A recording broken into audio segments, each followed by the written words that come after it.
자, 우리 성경 오늘 말씀 제목 한번 같이 해보겠습니다. 시작. 성경에 이런 일이. 어디서 많이 듣던 제목 아닙니까? 네, 세상에 이런 일이. 거기서 좀 제목을 따왔습니다. 여러분, 최근 핫 이슈를 꼽으라면 어떤 것이 관심과 또 여러분 보시기에 생각하시기에 이슈입니까?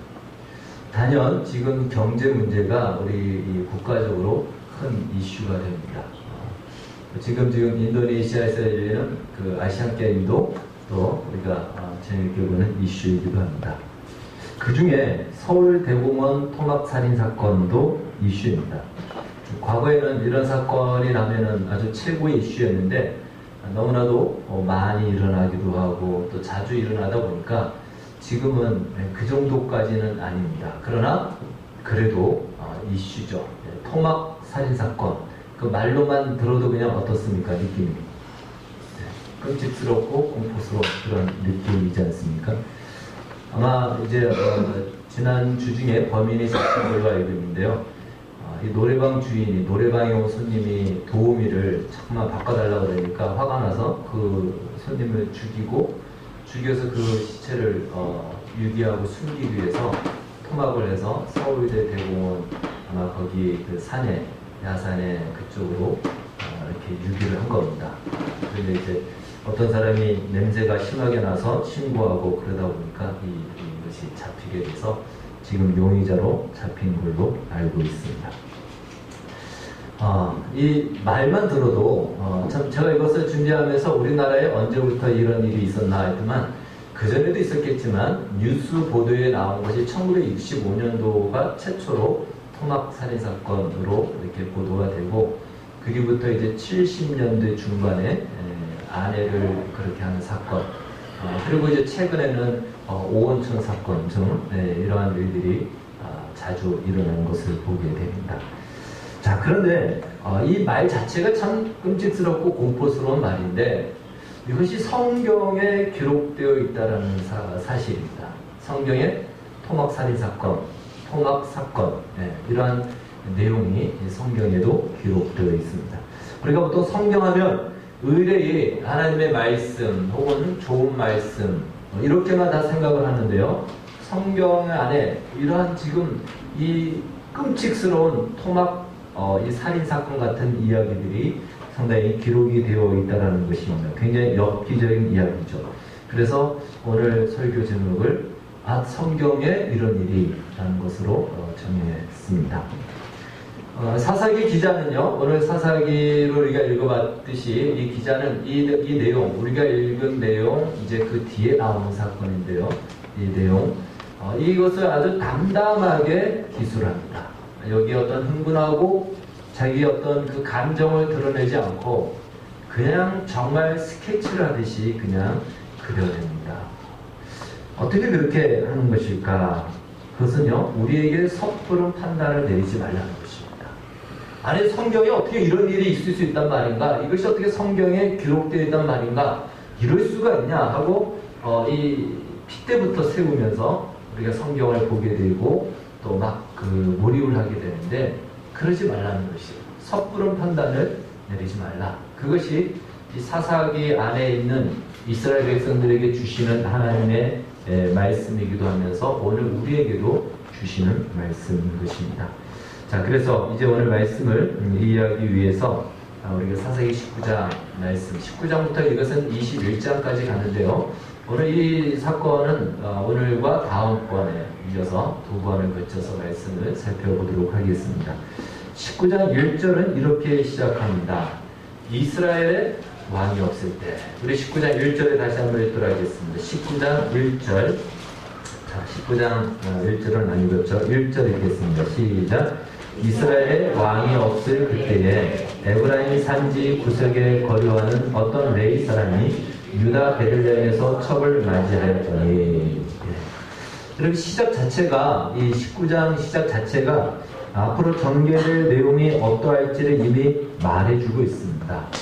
이스라엘의 왕이 없을 그때에 각자 사람들이 자기 소견에 옳은 대로 행하였더라라는 것이 사사기 전체의 주제 성구입니다. 그래서 이스라엘의 왕이 없을 그때에 이것이 사사기가 말해주는 아주 중요한 하나의 포인트고 가르치는 것입니다. 자, 왕이 없다라는 말은요, 표면적으로는 이스라엘에 다스리는 인간 왕이 없다라는 말입니다. 그것이 사사시대입니다. 그래서 이 왕이 없는 사사시대에 아주 큰 장점과 단점, 이 두 가지가 있습니다. 여러분, 왕이 없는 것이 좋을까요, 나쁠까요? 본래는 사사시대는요, 왕이 없이 누가 왕일까요? 하나님을 바로 왕으로 섬길 수 있는 기회가 사사시대입니다. 굉장히 좋은 기회예요. 사실 사람이 왕이 되면은 그 왕이 하나님을 거역해버리면은 하나님을 믿는 사람을 다 죽일 수도 있는 것입니다. 그렇기 때문에 인간 왕은 성경적으로 봤을 때는 그렇게 마땅하지 않다라고 우리가 이제 사무엘에 들어가면은 보게 됩니다. 그래서 사사시대는 왕이 없을 그때에 하나님을 왕으로 섬길 수 있는 절호의 기회다. 그야말로 신정이라고 할 수 있는 것을 온전히 지켜갈 수 있는 시대다. 이것이 사사시대입니다. 아주 큰 장점입니다. 그런데 하나님을 왕으로 섬기지 않으면, 하나님을 왕으로 삼지 않으면, 그러니까 이스라엘의 왕이 없을 때라는 것은 인간 왕뿐만이 아니고 하나님을 왕으로 섬기고 여기지 않을 그때에 이런 얘기죠. 왕이 없고 나라의 지도자가 없는 나라를 무슨 상태라고 얘기합니까? 무정부 상태라고 혹시 들어보셨습니까? 여러분, 무정부 상태는요, 그야말로 아무런 규칙과 기준과 가이드라인이 없는 것입니다. 아주 쉬운 말로 얘기한다면, 제가 조금 속되게 표현해도 용서해 주십시오. 개판 오분전이다. 개판 오분전이에요. 그러니까 사사시대는 하나님을 정말 왕으로 섬길 수 있는 가장 좋은 시대이면서 그것이 지켜지지 않으면은 개판 오분전 시대다. 그래서 이스라엘 백성들은 어느 걸 선택하죠? 하나님을 왕으로 섬길 수 있는, 누구를 통하지 않고 하나님이 정말 우리의 왕으로 섬길 수 있는 그것을 선택했다면 그야말로 이스라엘은 승승장구했을 것입니다. 그런데 그들은 그걸 선택하지 않고 하나님을 왕으로 섬기지 않고 왕으로 섬길 기회를 버려버립니다. 그러자 그 시대가 어떤 시대가 됐다고요? 개판 오분전이다. 그래서 오늘 설교 제목을 사실은 개판 오분전이라고 하려고 했다가 그러면 너무 조금 불경스럽게 보일 것 같아서 완곡한 표현으로 이렇게 세상에 성경이 이런 일이 이렇게 했습니다. 하나님을 왕으로 삼지 않고 사는 시대에는 자기 마음대로 자기 생각과 기준대로 살았다, 이 얘기입니다. 그때 일어난 얘기예요. 그러니 이미 이후로 펼쳐질 내용이 어떻다라는 것을 이미 말해주고 있죠. 앞으로 뭐가 보여진다? 뭐가 펼쳐진다? 개판 오분전 시대가 어떤지를 보여줄 것이다. 그걸 말해주고 있습니다. 에브라임 산지 구석에 거류하는 어떤 레위 사람이 유다 베들레헴에서 첩을 맞이하였더니, 여러분, 이 말씀이 이미 이 시대가 어떤 시대인지를 보여주고 있습니다. 원래 레위 사람은 어디에 살아야 될까요? 지역적으로 따져본다면 여러분들이 이스라엘 하면은 알고 있는 한 군데 지역을 알고 있잖아요. 어디예요? 이스라엘의 수도 예루살렘이죠. 예루살렘에 머물러야 됩니다. 성막이 그 당시에 예루살렘 근처 실로에 있었기 때문에 거기에서 머물러서 성막에서 일을 해야 되고 성막에서 나는 것을 먹고 살아야 됐습니다. 그런데 이스라엘 백성들이 성막 중심의 삶을 살지 않은 것입니다. 그리고는 지난번에 우리가 살펴봤듯이 미가처럼 자기 집에다 신당을 차리고 마을에다 신당을 차리고는 아무나 제사장을 삼고 성막 중심, 하나님 중심의 삶이 아닌 그 삶을 살다 보니까 성막에 와서 제사를 드려야 그 제사의 제물이 레위 사람들의 하나의 먹을거리가 되는 것인데, 사람들이 제사를 성막에 와서 드리지 않으니 레위 사람들이 먹을 것이 없는 것이죠. 그러니까 생존을 위해서 뿔뿔이 흩어져서 자구책을 구할 수밖에 없는 것입니다. 그래서 우리가 지난주에 살펴봤듯이 미가의 그 에브라임 산지로 레위 사람이 거할 곳을 찾으러 다녔다. 오늘 나오는 이 사람도 그 거할 곳을 찾고자 인근 지역인 에브라임 지파 땅으로 가게 된 것입니다. 자, 근데 거기까지 간 건 좋은데, 이 사람이 지금 누구를 두었다라고 성경을 얘기하면, 베들레헴에 있는 첩을 한 명 두었다. 첩을 두었다. 여러분, 첩과 아내는 다르다는 것을 아시죠? 네. 이것이 뭘 얘기하죠? 레위 사람은 어느 날을 얘기한다면, 목사님이라고 볼 수 있습니다. 목회자라고 볼 수 있는 거예요. 신직자라고 볼 수 있는데, 목사님이 첩을 두었다. 여러분, 용납이 됩니까? 제가 첩을 두었으면 여러분 제사를 드렸겠습니까? 네. 그런데 그것이 용납이 되는 시대가 되었던 거예요. 이 시대가. 그러니까 목사님이 예를 들어서 레위 사람이 첩을 둘 정도라면, 그리고 그것이 용납이 될 정도라면 다른 사람들은 어떻다라는 거예요? 첩 1, 2, 3가 있다는 거죠. 예. 그나마 레위 사람이니까 첩이 한 명인 거예요. 그러니까 그걸 봐주는 겁니다. 그 시대가 지금 어떠한지, 아니 목사님이 첩을 두고 있는데도 성도들이 와서 예배를 드리고 은혜롭다고 한다면 이 성도들이 둘 중에 하나죠. 정말 신앙이 좋아서 넓은 마음으로 품던가, 아니면 한 3명, 4명씩 데리고 사는 사람들이 있는 거니까. 예. 다 그런 거예요. 그 시대가 그렇다는 걸 이미 19장에서 말씀해 주고 있는 것입니다. 얼마 전에 그 조계종 총무원장 설정이 그 총무원장 자리에서 탈락하게 되었죠. 그 탈락하게 된 이유가 3가지가 있는데, 하나는 학력 위조, 또 하나는 이제 재산 은닉, 그리고 또 하나는 딸이 있습니다. 딸이 있어요. 있어서는 안 되는 일이 있는 거죠. 아마 막 입적해서 그 여성과의 관계 속에서 딸을 낳습니다. 그것이 이제 밝혀지니까 결국 총무원장 자리에서 이렇게 떨어졌어요. 그래도 오늘 우리 시대는 그런 게 용납이 안 된다는 거예요. 그런데 이 시대는 용납이 될 정도다. 그러니까 그 시대가 얼마나 어두웠던 시대인가를 말해주고 있습니다. 자, 그런데 부창부수라고요. 이 레위 사람의 이 첩도 보통이 아닙니다. 그 남편을 한 명으로 만족하지 못해서인 건지, 아니면은 부수입을 올리려고 한 건지, 또다시 다른 남자와 어떤 이 음행을 합니다. 그러고는 그것이 들통이 나니까 이제 자기 친정으로 도망을 갑니다. 그래서 넉 달이 지납니다. 여러분, 성경에 이런 얘기가 기록되어 있어요. 이 레위 사람이 넉 달이 지나서 돌아오지 않으니까 처갓집에 갑니다. 그리고는 지난 일은 다 지난 거니까 다 잊어버리고 이제 다시 저 에브라임으로 가서 우리 잘 살아보자, 이렇게 다정하게 이야기하면서 그 첩을 다시금 잘 달려서 데려갑니다.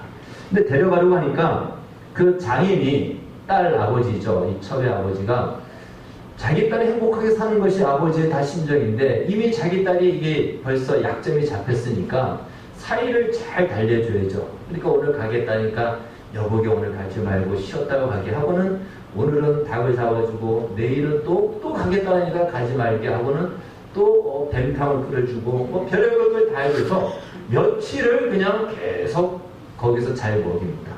도저히 여기 있다가는 환갑이 돼도 못 가겠다 해가지고 이 남자가 5째 날 이제 오후쯤에서 출발을 합니다.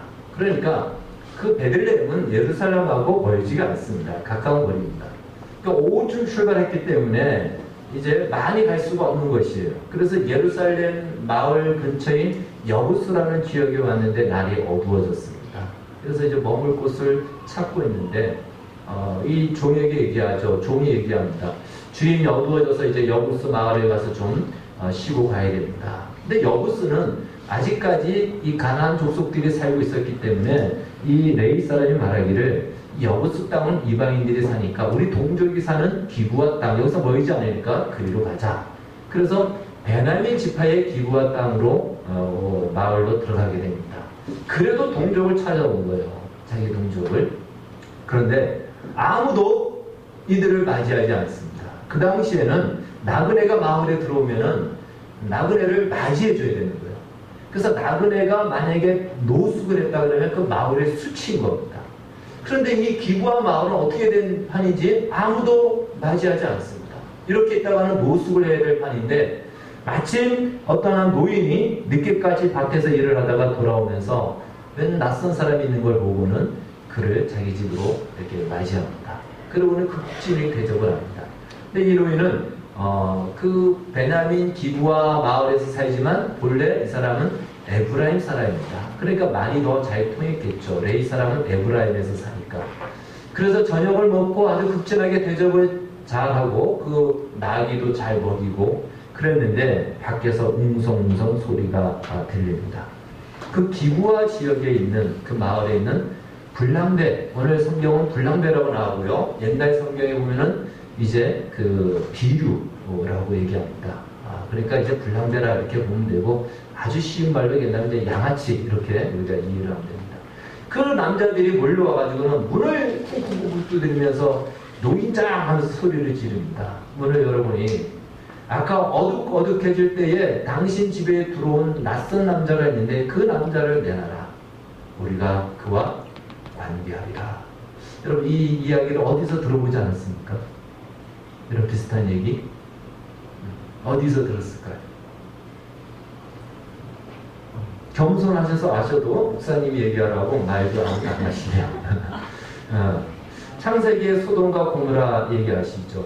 이 롯에게 천사가 인간의 모습으로 방문을 했을 때 이 소돔 사람들이 롯 집에 와서 쿵쿵 두드리면서 당신 집에 들어온 남자 2명을 내어놔라. 우리가 그와 관계하리라. 똑같습니다. 무슨 관계죠? 그 사람하고 알아보고 한번 인사 나누겠다라는 걸까요? 아닙니다. 동성애입니다. 동성애를 하겠다는 거예요. 이 동성애가 그렇게 남의 남자를 그냥 어느 집에 들어가서 정당히 그 남자를 끌어내서 할 만큼 그 시대에 그렇게 편만했다는 거예요. 소돔 시대도 마찬가지고. 그 시대가 지금 말 그대로 어떤 시대라고요? 무슨 시대? 네. 사사 시대인데 개판 5분 전이다. 네, 그거예요. 그대로입니다. 네. 관계하리라는 거예요. 동성애라는 거예요. 여러분 동성애는 오늘 우리 시대에는요 동성애를 인권이라고 얘기합니다. 성적 취향이 다를 뿐이다 이렇게 얘기합니다. 그러나 성경은 얘기합니다. 그것은 성적 문란의 극치입니다. 그건 끝까지 갔다라는 거예요. 그래서 여기까지 나오면 그 다음에는 자멸밖에 없습니다. 멸망밖에 없습니다. 근데 여기까지 온 거죠. 그래서 이 집에 들어온 손님을 그렇게 해줄 수는 없죠. 그래서 노인이 얘기합니다. 그럴 수는 없다. 내 집에 딸이 있고 이 사람의 첩이 있으니까 너희들이 동성애를 하지 말고 차라리 이 여자들과 관계를 하라. 너희가 어떻게 해도 상관없다. 뭐 이렇게 얘기하면서 그 첩을 메워줍니다. 그 사람들이 그 첩을 밤새도록 능욕하고 윤관을 합니다. 그리고 새벽녘에 대해서 이 여자가 겨우겨우 기어서 그 집 문턱에 와서 거기서 죽어버립니다. 아침에 일찍 일어나서 이 레위 사람이 길을 떠나려고 나갔는데 그 자기 첩이 그 문 밖에서 죽어있는 겁니다. 이 시신을 나귀에 싣고 에브라임 자기 산지로 갑니다. 그리고는 그곳에서 이 첩의 시신을 12토막을 냅니다. 그리고는 이 토막을 각 지파별로 다 보냅니다. 그 지파별로, 그 지파의 이제 지도자에게 보내는 거죠. 그 지파의 지도자가 그 토막을 보고는 경악을 하게 되죠. 이게 무슨 일이냐? 이거 이럴 수가 있냐? 어떻게 우리 동족, 우리 민족에게 이러한 토막살이 사건이 있을 수 있단 말이냐? 하면서 그들이 다 분노를 하고 다 같이 모입니다. 그것이 미스바라는 곳에 모입니다. 그곳에 모였는데 이 레위 사람이 자초지종을 이야기하죠. 이렇게 해가지고 결국 내가 이렇게 해서 이렇게 한 것입니다. 어떻게 이럴 수 있습니까? 그러니까 이들이 다 분노하는 거예요. 경악을 하면서 분노를 합니다. 어떻게 그 기브아 사람이 그럴 수가 있단 말입니까? 어떻게 우리의 동족을 손님을 맞이해야 되는데 불구하고 동성애를 하려고 하고 또 그 첩을 윤관을 해서 죽일 정도로 그렇게 한단 말입니까? 그래서 이들이 분노를 하면서 가만히 있어서는 안 된다 하고는 그들이 그곳에서 골기를 하면서 이야기를 합니다. 이 문제가 해결되기 전까지는 성경은 말하기로요 온 이스라엘 지파에 모든 사람이 모였다 할 정도로 많이 모였습니다. 우리가 이 문제가 해결되기 전까지 집에 돌아가는 사람은 이것은 베냐민 기브아 사람들과 한 통속으로 여기겠다. 그러니까 이 문제가 해결되기 전까지는 우리는 아무도 집에 돌아가지 않겠다. 스스로 그들 스스로가 서원하고 약속을 합니다. 이제 그것이 성경이 우리가 읽은 말씀에 뒤에 보면 나오게 됩니다. 자, 그것이 이제 19장 8절에서 11절 말씀입니다. 우리 한번 성경을 한번 보도록 하겠습니다. 제 얘기만 들으면 또 거짓말인 줄을 또 들을 수 있으니까. 네, 19장 8절에서 11절.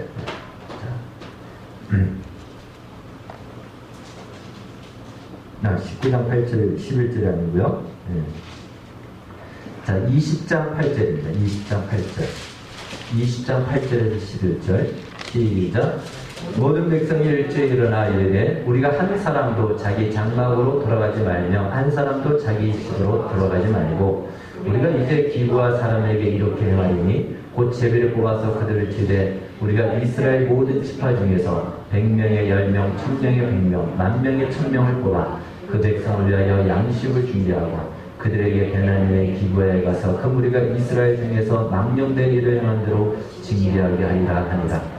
이와 같이 이스라엘 모든 사람이 하나같이 합심하여 그 성읍을 치려고 모였더라.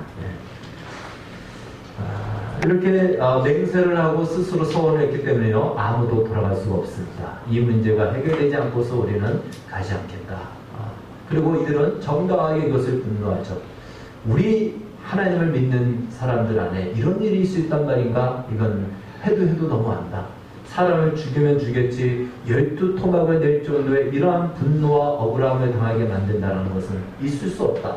그래서 이 문제를 일으킨 저 기구와 저 불량배들을 우리가 반드시 처단하겠다 하고는 그들이 군대를 이제 형성하고는 베냐민 지파에 사신을 보냅니다. 이런 일이 일어났으니 이런 악을 행한 불량배들을 우리에게 내어주라. 우리가 그들을 처치할 것이다. 그들을 처치하지 않으면 우리는 한 명도 돌아가지 않겠다라고 이렇게 이야기합니다. 여러분, 그러면 베냐민 지파, 이 베냐민 지파예요. 기브와 사람들은 베냐민 지파 사람들이 그러냐고 하면서 진상을 조사해서 이 지금 나머지 이 11지파가 지금 다 분노해서 쳐들어오려고 한다면 그들을 달래면서 이 문제를 해결해야 되는데 그들이 끝까지 자존심을 내세우면서 왜 너희가 우리에게 내정간섭하냐? 만약에 그 불량배를 처치하더라도 우리가 처리할 테니까 너희들은 간섭하지 마라 하고는 그냥 거기서 맞대응을 하는 겁니다. 그러니 이 11지파의 사람들은 이제 이 레위지파까지 합하면 12지파가 됩니다. 그들은 이미 스스로 무엇했다고요? 맹세를 한 거예요. 이 문제가 해결되지 않고서는 돌아가지 않겠다. 그런데 베냐민 지파가 이 호의적으로 나오지 않으니까 어떻게 합니까? 어쩔 수 없이 전쟁을 하기 시작합니다. 자, 모였는데 이스라엘의 12지파 연합군은 40만 명입니다. 그리고 베냐민 지파의 군대는 23,000명입니다. 이 게임이 안 되죠. 그래서 하나님 앞에 묻습니다. 하나님, 우리가 싸우러 가야 될까요? 유다 지파가 먼저 가라. 유다 지파가 먼저 올라갔다가 대파를 당합니다. 22,000명이 죽어버립니다. 그들이 울면서 하나님께 기도합니다. 하나님, 우리가 정말 저 베냐민 지파와 싸워야 됩니까? 싸워야 됩니까? 싸우라는 거예요. 그래서 또 올라가서 싸웠는데 또 그냥 18,000명이 죽어버립니다. 그 베냐민 지파 23,000명한테 이 게임이 안 되는 거예요. 그래서 그들이 또 울면서 하나님께 묻습니다. 정말 베냐민 지파 우리가 싸워야 됩니까? 하나님이 내일은 내가 반드시 이기게 해주겠다. 싸우라. 세 번째 싸움에 가서는요, 그야말로 정말 이 매복 작전을 핍니다. 그래서 베냐민 지파가 거기서 완전히 전멸을 당합니다. 성읍까지 가가지고 성읍까지 불태우고 성읍에 있는 사람들을 다 죽여버립니다. 남녀노소를 다 죽여버립니다. 그러다 보니까 이들이 싸우다가 우리가 이미 함정에 걸렸구나 알고는 베냐민 지파의 이 기브와 사람들 중에 600명이 도망을 갑니다. 그 600명이 도망간 뒤로 나머지 사람들은 다 죽은 거예요. 23,000명이. 근데 이 이스라엘의 12지파가 막 계속 이기다 보니까 헛뜩 생각이 드는 겁니다. 야, 이렇게 하다가는 정말 우리 중에 베냐민 지파, 12지파 중에 한 지파가 완전히 없어질 수도 있겠구나. 이래서는 안 되겠다고는 정신을 차리고는 전쟁을 중단합니다. 정말 베냐민 지파 사람들이 600명밖에 안 남은 거예요. 그리고 이제 전쟁은 끝났죠. 그들은 도망갔고 숨어있고. 이건 큰일 난 거예요. 이거 뭐 화가 나서 한번 한다고 했지만 하다 보니까 한 지파를 다 죽일 전멸 위기가 된 겁니다. 그래서 이들이 하나님께 또 웁니다. 하나님, 어쩌다가 우리 지파, 우리 12, 우리 동족 중에 한 지파가 이렇게 됐는지 모르겠습니다 하면서 막 울면서 어떻게 해야 될지 모르겠습니다 하고는 이들이 그곳에서 대책을 마련합니다. 그런데 이들이 이런 맹세를 했습니다. 전쟁을 하기 전에 우리 중에, 우리 12지파 중에 어느 누구도 저 베냐민 지파 사람들을, 그 딸을 며느리로도 삼지 말고 우리의 딸을 저들의 며느리로도 주지 않기로 그들이 맹세를 합니다. 작정을 합니다. 자, 그렇기 때문에 이제 600명 남은 이 베냐민 지파 사람들이 후손이 이어가야 되는데, 이건 하나님의 어떤 선민이기 때문에 줄 여자들이 없는 거예요. 이미 그 민족은 여자들은 다 죽었어요. 성읍이 완전히 다 그냥 다 진멸을 했기 때문에 그 지파의 여자들이 살아있지는 않습니다. 근데 또 이들이 맹세를 했잖아요. 우리에 있는 딸들을 저들에게 부인으로 주지 않기로 맹세를 했기 때문에 우리 지파에 있는 사람들도 줄 수 없는 거예요. 그렇다고 이방인들을 그 부인으로 삼을 수는 없는 겁니다. 이게 큰일 난 겁니다.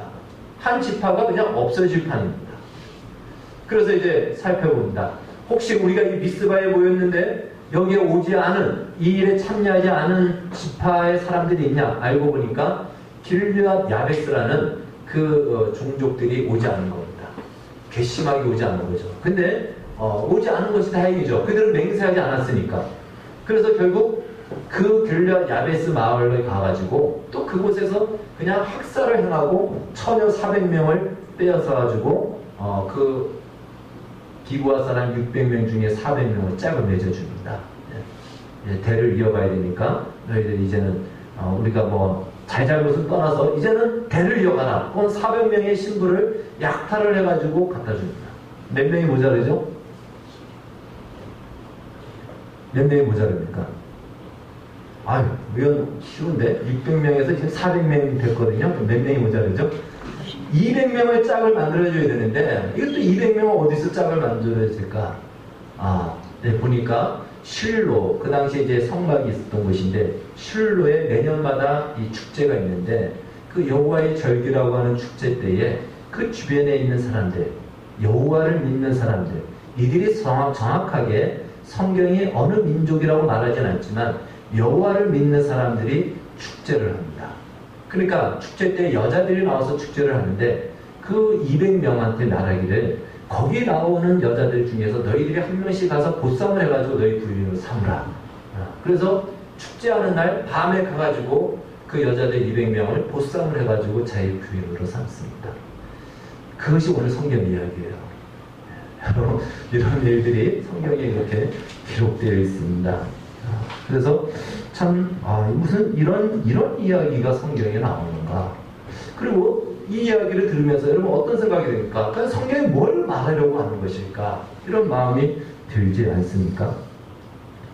오늘 본문은 도대체 29장, 20장, 21장 무엇을 말하려고 이러한 이 말도 안 되는 얘기, 이 내용만 볼 때는 끔찍스러운 토막 살인사건 같은 이야기, 수치스러운 동성의 이야기, 말도 안 되는 전쟁 이야기, 그래서 한 지파가 멸절하려고 하니까 다시 또 말도 안 되게 처녀들을 공수해가지고 갖다 대고, 이런 얘기가 왜 이 성경에 기록되어 있을까라는 이 물음표가 생깁니다. 하나님께서는 과연 이 회개스러운 일들을 왜 성경에 기록했을까? 여러분, 이런 일들은 이 사사시대만 일어났을까요? 지금 제가 말씀드린 이런 이야기는 사사시대만 일어났을까요? 그렇지 않죠. 이것은요, 인류 역사 내내 일어난 일들입니다. 인류의 전쟁이 일어나면요, 한 종족을 완전히 말살하는 것은 당연한 것이고요. 아무나 취하여서 그냥 씨를 뿌리는 것도 당연한 것이고요. 이 인류 역사 안에 언제든지 있었고요. 인간이 살아가는 시대, 오늘 우리 시대에도 충분히 그러한 일이 일어납니다. 이걸 통해서 우리는 알 수 있는 것이 있습니다. 하나님을 왕으로 삼지 않는 그 인생의 실상과 결론은 어떻게 결말되어지는지를 우리는 이것을 통해서 보게 되는 것입니다. 하나님을 왕으로 삼지 않았어요. 여러분, 오늘 이들이 오늘 성경 전후를 보면요, 하나님 앞에 맹세를 합니다. 여호와의 이름을 부릅니다. 그래서 우리는 이들이 하나님을 잘 믿었다고 생각하는데 그렇지 않습니다. 여호와의 이름이라는 것은요, 그들의 민족신이 여호와였지 정말 성경에서 말하는 여호와를 믿었던 것이 아닙니다. 그러니까 하나님을 왕으로 삼지 않는 명분적이고 또한 겉으로 드러난 그 종교적인 신앙을 가지고 있고 그렇게 살아가는 삶의 결론과 실상은 이런 비참함으로 끝날 수밖에 없다는 것이, 그것이 한 국가적으로 이야기한 것이고요. 비단 국가만이 아닌 우리 개인의 인생도 하나님을 왕으로 삼지 않는 인생이 겉으로 봤을 때는 화려해 보이고 멋져 보이고 괜찮아 보이지만 결국 남는 것이 아무것도 없고 헛된 인생이고 무의미한 인생으로 끝날 수밖에 없다는 것입니다. 그것이 오늘 우리가 읽은 말씀이에요. 그냥 개판 5분전이에요. 인생이 개판 5분전으로 끝난다는 것입니다. 하나님을 왕으로 삼지 않는 그 삶은 이렇게 재현하듯 보여주고 있습니다. 그런데 재밌는 것은요, 오늘 이 모든 일의 시작은 사실 누구로부터 시작된 것이죠? 어느 사람? 오늘은 대답을 안 하기로 하도 다 착정을 하시는 것 같아요. 레위 사람으로부터 시작된 겁니다. 이 레위 사람으로부터 발단이 된 거죠. 이 사람이 사실은 첩을 두지 말았어야 되는데 첩을 둔 것이고, 또 그렇게 해서 첩이 죽었는데 그걸 이 12토막으로 토막을 내가지고 사람을, 이 시신을 보냈다라는 것, 그 사람들 안에 있는 그 어떤 감정을 확 건드린 거죠. 근데 이 사람이 왜 이렇게 했을까요? 이 사람은 왜 이런 일을 했을까?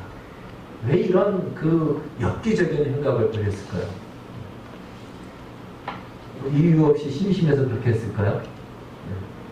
그리고 사람들이 막 그 범죄를 저지르고 다 이유가 있잖아요. 이 사람은 이유가 있죠. 이유는 무엇일까? 하나죠. 억울하다 이겁니다. 어떻게 내가 이런 일을 당해야 되느냐? 어떻게 우리 이 전통과 풍습이 있는데, 그리고 레위 사람으로서의 그 어떤 자존심도 있는데, 어떻게 손님으로 간 나를, 나그네를 접대하는 것이 우리 민족의 아름다운 미풍 양속인데, 나그네로 간 그 지역에서 나그네로 영접도 하지 않을 뿐더러 제대로, 그런데 손님으로 들어간 그러한 나를 이렇게 대우하고 내 첩을 이렇게 죽일 수 있단 말이야. 이거는 있을 수 없다. 이런 일은 일어나서는 안 된다 하면서 용납할 수 없어서 그것을 내버려둘 수 없고, 자신의 이것은 우리 민족을 위해서도 바로 세워야 될 정의다. 이 정의감에 불타 이 일들을 한 것이죠. 그냥 심심해서 이렇게 할 수는 없는 겁니다. 그 안에 굉장한 분노와 억울함이 있었던 것입니다. 여러분, 사람이 살아가면서 가장 힘든 것 몇 가지겠는데 그 중에 억울한 겁니다. 그래서 지난주에도 말씀드렸듯이 억울하게 죽으면 뭐가 된다고 그래요? 우리나라에서도 귀신이 돼가지고 구천을 떠돈다고 이렇게 얘기하지 않습니까? 억울하면 이 땅을 떠나지 못한다는 거죠. 네, 그 억울함이 풀어질 때까지. 그런데 실제로 여러분 그렇게 믿고 있나요? 억울하게 죽은 귀신이 구천을 떠돈다고 믿고 있습니까? 네, 그렇게 믿으시면 안 돼요. 네, 그건 우리 민족이 그냥 그렇게 하는 말입니다. 억울함에 대해서 그만큼 억울함이 크다는 거죠. 자, 이 억울함을 풀어줄 때까지 자기는 이 일들을 정의감에 붙어서 자기의 입장에서 풀어가는 겁니다. 그러면 성경은 이 레위 사람에 대해서 뭐라고 얘기할까요? 레위 사람이 잘했다 못했다 성경은 평가하지 않죠. 오늘 말하고 있지 않습니다. 그러나 이러한 결과를 통해서 성경이 말하고자 하는 것이 있습니다. 그것은 바로 이겁니다. 과연 이 레위 사람이 그렇게 할 만큼의 정당한 사람이었느냐, 이걸 말하는 겁니다. 레위 사람이 그런 행동을 할 만큼, 해도 될 만큼의 그런 자격이 있는 사람인가? 이미 첩을 두었다는 것 자체가 이 레위 사람으로서는 있어서는 안 될 그 일을 행함에도 불구하고 자기네 이 분야에서는 오케이고, 남들이 자기가 원하는 것을 하지 않고 그것을 반대할 때는 그것에 대해서는 아주 득달같이 일어나는 거죠. 이스라엘 백성들도 마찬가지입니다. 이들이 다 모여가지고 하는 반응이 뭡니까? 토막 시신을 보고는 분노를 하죠. 우리 민족의 출애굽 이후부터 지금까지 이런 일은 없었는데 어떻게 우리 민족이 이런 일이 있느냐, 이렇게 할 만큼의 이 억울함을 준 저 기부한 사람들은 가만둬서는 안 된다. 이랬다간 우리 민족이 다 무너질 것이다. 우리가 정의의 이름으로, 하나님의 이름으로 저 기부한 사람들을 심판해야 된다. 맹세하자 하고는 그곳에서 골기를 한 것입니다. 성경은 그들을 향해서 뭐라고 얘기할까요? 겉으로 봐서는 정말 그래 정의를 위해서 이런 일은 있어서는 안 되니까 그렇게 보일 수 있지만 앞서도 말씀드렸듯이 레위 사람이 첩을 둘 정도였다면 그것을 용납할 정도였다면 이스라엘 백성들은요 말할 수 없다는 거죠. 그러니까 자신들은 그 어두운 부분, 자신들의 실수, 자신들을 잘못하는 부분에 대해서는 그건 정당하고 자기가 하지 않는 실수를 다른 누군가가 하면 그것에 대해서는 용납할 수 없다는 것. 이것이 오늘 성경이 우리에게 가르쳐주고 있는 것입니다. 여기에 대해서 분노를 하는 거죠. 오늘날 이걸 가지고 정치권에서도 많이 얘기하죠. 내가 하면 로맨스고 남이 하면 불륜이다. 내로남불. 이게 그대로 얘기해 주는 거예요. 이스라엘 백성들이. 그런데 문제는 이들이 그것을 내가 하는 거는 괜찮다라는 것을 누구의 이름으로? 여호와의 이름으로. 남이 하는 것에 대해서는 심판하고 정죄하는 것을 누구의 이름으로? 여호와의 이름으로 한다는 것입니다. 이것이 굉장히 무섭다는 것입니다. 그래서 이들은요 스스로 맹세를 하고 작정을 하고 약속을 하고 서원을 하죠. 우리 중에 이 정의를 세우기 전까지는 한 명도 집에 돌아가서는 안 된다. 돌아가는 사람은 여호와의 저주를 받을 것이다. 여호와의 이름으로 우리는 이 정의를 세워가야 된다. 여러분 이거 지금 하나님이 말씀하셨나요? 하나님께 물어봤습니까? 아니에요. 그들 스스로가 그런 명분을 걸고 스스로가 만들어낸 거예요. 그러니까 그들이 전쟁을 하죠. 전쟁을 했는데 졌어요. 1차전을 졌습니다. 그러니까 하나님께 나와서 울면서 기도하는 거죠. 저 베냐민과 싸워야 됩니까? 라고는 그 질문 안에 뭐냐면 하나님 우리가 여호와의 이름으로 정의를 세우기 위해서 이렇게 하는데 왜 하나님 우리를 도와주지 않습니까? 이 얘기예요. 하나님 우리 편이지 않습니까? 우리가 하나님을 위해서 이렇게 하는 거 아닙니까? 이렇게 얘기하는 거예요. 그런데 하나님이 언제 내가 너희 편이라고 얘기했습니까? 여러분 하나님은 이스라엘의 12 연합군 편입니까? 아니면 베냐민 편입니까? 어느 편이죠? 하루는 이쪽 편이었다가 하루는 이쪽 편이었던 거예요. 하루는 베냐민 편을 들어준 거죠. 그래서 이쪽을 다 쳐버린 거고 그 다음에 세 번째 전쟁 때는 이 연합군 편을 들어줘서 또 이쪽을 치게 한 거죠. 그러면 무슨 말이죠? 하나님은 누구의 편도 아닌 것입니다. 그러면서 모두의 편인 것입니다. 그러니까 하나님의 마음과 생각과 뜻은 전혀 안중에 없고 자신들이 세우는 명분과 기준을 가지고 지금 이들은 하나님 어떻게 그럴 수 있습니까? 이렇게 따지고 나온다는 것입니다. 여러분 이 얘기를 하면서 우리 민족을 한번 생각해 봤습니다. 우리 민족은요 이 명분에 약해요. 그래서 명분을 먼저 내걸면은 과정이나 내용이나 그 내용 어떤 따져봐야 되는데 그 내용이 어떤지도 살펴봐야 되는데 그거 없어요. 그냥 명분에 참여하지 않으면 다 역적이 되는 거죠. 그래서 특별히 이게 공산주의자들이 많이 쓰는 수법이기도 합니다. 그들은 이렇게 얘기하죠. 일제강점기 시대에 일본 사람과의 우리가 살기 위해서 일본 사람과 긴밀한 교제 속에서 보이지 않게 독립운동을 한 사람들도 있을 텐데 일본 사람과 교제했다는 걸로 무조건 친일이에요. 그냥 친일했잖아. 그러면 더 이상 말이 필요 없는 거예요. 뭐 우리 사회에 일어난 많은 최근의 이슈들이 있죠. 그냥 세월호 무조건 누구는 나쁘고 누구는 의인이고 그래서 거기에 동참하지 않으면 다 역적처럼 여겨가는 이러한 풍토에 우리 민족이 약하다는 겁니다. 우리 민족이 약해요. 근데 이것이 우리 신앙과 삶 속에서도 얼마든지 그렇게 나타날 수 있다는 것입니다. 기도 안 했잖아. 그냥 그걸 끝이에요. 그렇게 봐서는 안 된다는 거죠. 그러면 어떤 사람이 신앙적으로 봤을 때 이제 하나씩 올라갔는데 어떤 사람은 지금 3층으로 올라갔습니다. 그런데 어떤 사람은 신앙이 좋았는데 옥상에서 지금 하락 단계에 있어서 지금 내려오는 단계, 그 5층에 있어요. 겉으로 봤을 때는 이 사람은 아직은 5층에 있고 이 사람은 3층에 있으니까 누가 더 좋은 것처럼 보입니까? 5층에 있으니까 무조건 5층에 있는 사람이 더 좋은 것처럼 보이는 거예요. 그런데 사실 내용은 뭐죠? 한 사람은 성장해 가는 거예요. 한 사람은 하락해 가는 겁니다. 그러니까 우리가 겉으로 보여지는 것이 다가 아니라는 거죠. 명분을 내놓는 것이 다가 아니라는 것입니다. 명분이 필요 없다는 얘기는 아닙니다. 그러나 우리가 이 명분에서 명분만 내걸면 우리는 우리의 책임을 다했다. 이것이 우리가 신앙의 함정입니다. 내가 예배만 드렸는데, 기도를 했는데, 헌금을 했는데, 그것으로 하나님은 내 편에 되어줘야 되는데 왜 내 편에 되어주지 않지? 우리 신앙의 딜레마예요. 성경은 얘기합니다. 그렇지 않다는 거예요. 오늘 명분 때문에 이들이 어떻게 됐죠? 이 베냐민 지파 600명을 명분 때문에, 자기들이 내건 명분 때문에 그들에게 딸을 주지 못하는 거예요. 그러다 보니까 다른 마을에 가서 또 한 번 약탈을 하고 학살을 하고 또 그 여자들을 이렇게 약탈해서 데리고 명분 때문에 이러한 비참한 결론을 만들어낸다는 것이죠. 그래서 오늘은 이런 말씀을 한번 생각해 보게 됩니다. 성경은 이렇게 얘기합니다. 너희의 인생을 하나님 앞에 바치지 않느냐. 그러니까 우리의 중심과 초점이 하나님께 맞추어지지 않는 한 우리가 아무리 정의롭고 선한 명분을 가지고 있다 할지라도 하나님은 그것에 대해서 반응하지 않는다는 것이에요. 반응하지 않습니다. 다른 말로 속지 않는다는 것이. 여러분 고린도전서 13장에 사랑 이야기가 있잖아요. 자기 몸을 불사르게 내어준다 할지라도 무엇이 없으면, 사랑이 없으면 그 모든 것은 울리는 꽹과리에 불과하다. 이런 불사르게 내어줄 정도라는 것은요, 하나님 앞에 명분적으로 대단한 명분을 가지고 있는다 할지라도 내 중심이 하나님 앞에 받쳐지지 않으면 그건 울리는 꽹과리와 똑같다는 것입니다.